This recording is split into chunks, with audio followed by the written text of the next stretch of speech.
Aujourd'hui, on va parler de science.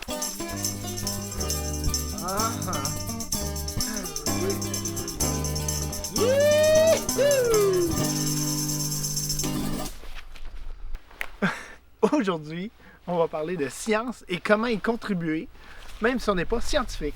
Oui. Donc, on va parler de sciences citoyennes, de sciences participatives. Qu'est-ce que c'est ça, en fait? Ce sont des initiatives qui vont être chapeautées par des scientifiques. Donc, souvent, ils suivent des protocoles. Puis, ça permet à tout le monde de participer à ça. Quels sont les avantages autant pour les citoyens et que pour les scientifiques?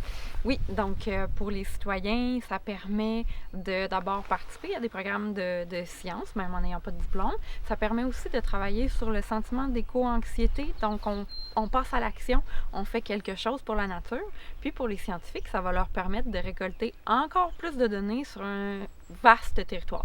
Donc, des fois, il y a les équipes de chercheurs n'ont pas toujours les effectifs puis les moyens d'aller, par exemple, partout au Québec. Donc là, ils ont des yeux puis des oreilles partout sur le terre.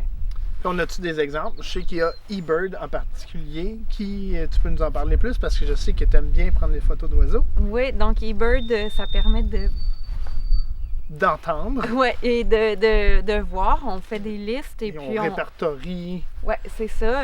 Les oiseaux qu'on va voir sur un territoire pendant un temps donné. Il y a iNaturalist qui ressemble à ça aussi, mais ça va inclure toutes les espèces fauniques et floristiques. Puis là, on retrouve ça encore sur des cartes. Fait qu'on peut voir qu'est-ce qui a été aperçu, quand, où.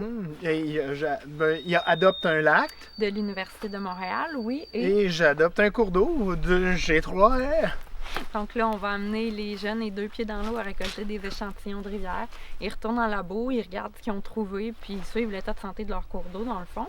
Puis il y a aussi des initiatives qui permettent d'utiliser les données qui sont récoltées pendant des programmes de sciences citoyennes, dont DataStream, qui, eux, ont des bases de données par grands bassins versants. Il y en a pour les grands lacs, le Mackenzie, le bassin de l'Atlantique aussi. Là. Intéressant.